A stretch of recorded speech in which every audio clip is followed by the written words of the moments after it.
One of the best things I learned or was told before I started teaching online was that an online course, and specifically a college online course, is not a correspondence course. It involves far more engagement and far more preparation so that the student feels that they're important to the instructor and important to the learning in the class that's being held. One of the most important things is that the student must feel that the instructor sees them, cares about them, and is really invested in their success in the course. I send out an email to all the students in the class the week before the class starts, like the Monday before the following Monday when the class might actually start, to kind of just say a quick little welcome to the students and let them know that the class will open on what day, at what time, and that it is available to them once it opens all week. I also put up in the Canvas program a welcome video that I make for the student. And it can be done very easily in Canvas. There's a record and upload icon. It's very simple. You can make a very nice little welcome video, an introduction video of who you are, and 1, 2, maybe 3 minutes long, certainly not much longer than that. And the student can then see who you are, and it makes for a better connection between you and the student. When I do my instructional videos, I make sure that they are not too long. They're bite-sized pieces that the students can watch. And I make sure to include my face in them. And the reason I do that is that they feel more connected to me, and therefore they feel more connected to the content. In addition to the short video, I also have a paragraph giving them all the specifics about me, kind of like my education, how long I've been teaching whatever course I'm teaching, making it more realistic about who I am as your instructor. I know we're required to have 1 hour scheduled every week of an office hour, and if that works for you and students come, then that might be all you need. So I have what I call open office hours, meaning that they can either text me to have a question answered, or they can say, let's set up a one-on-one Zoom meeting so I can maybe walk them through or demonstrate to them how to do something they're having a problem with. Grading, scoring, and commenting on the students' work and their assignment submission is really, really important, that you try to get it back to them within a week after they submit it.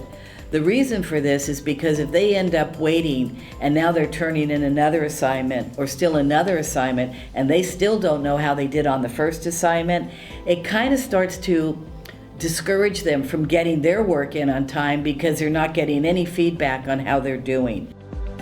So what Edpuzzle is it allows me to post videos that I've created, and it's compatible with Canvas. So the students can watch it without ever having to leave Canvas, and I can build in multiple choice questions. I can build in questions that are more free form, where they answer more free form, and I can get analytics from them on how much they have watched of the video, how many times they've had to go back to understand the material and get the answer correct. So it gives me a lot of information. You can set it up so if they navigate away from the screen, the video stops. Now you can decide whether you want to do that or not, but I have heard from many students that it helps keep them trained on the video. And then of course the questions that I embed in help them to figure out whether they've gotten the material or not. When the students are watching my lecture videos through Edpuzzle, which is within the Canvas shell, so they never have to leave Canvas for this, I have built in multiple choice questions, open-ended questions at periodic points within the video so that they can stop and reflect on their own learning. They can see automatically whether they've gotten an answer correct or not.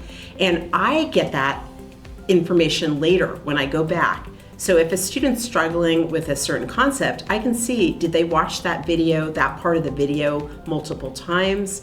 Is it a question of needing to go back and revisit the material, or have they already watched it several times and they're still not getting it? that gives me valuable information that then I can use to help that student. I always contact my students regularly, or I have the students that contact me regularly, but there's always those few that you never hear from. You may not know why. Maybe they're just doing so great, they don't need any help.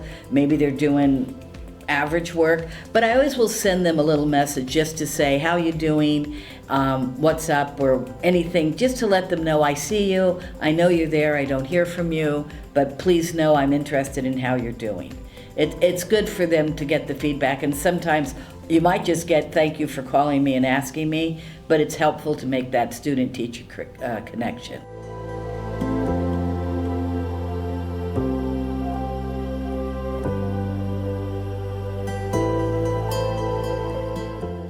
For substantive interaction, the ACC-JC rubric recommends three main criteria. The feedback provided should be prompt, it should be personalized, and it has to be detailed feedback. Now, meeting all these three criteria is important. So this feedback can be done in a variety of ways. Instructors could leave written comments on Canvas submissions. They could do audio or video notes, but my personal favorite is detailed rubrics. Now, detailed rubrics allow students to know the objective criteria they need to meet even before they submit the assignment. The grades for assignments such as a poster or an essay can sometimes feel subjective if the instructor likes it. However, rubrics provide an objective criteria that students need to meet before they submit the assignment. And it also makes grading very easy for instructors. Oftentimes, instructors will check the boxes and then leave a personalized or specific comment feedback for that particular assignment. Overall, using rubric for assignments really helps in grading, and it helps in meeting the substantive interaction criteria. So in my courses, what I like to do is to break everyone up into groups. And the groups are generally 15 to 20 members. To me, this is easier to navigate. The reason for breaking them into groups of say 15 or 12 people, the students that are in those groups get to know each other because they're communicating with each other on a weekly basis. And I have found with that is a lot of times students will say, oh, so-and-so, I read your post this week. And they may even tie that back to a post that same person made in a previous week or 2 weeks ago. They kind of get to know each other. So I think it's more personable when there are smaller groups. The group discussion is something that we have every single week. In my course, my instructions are you must respond at least 3 times a week.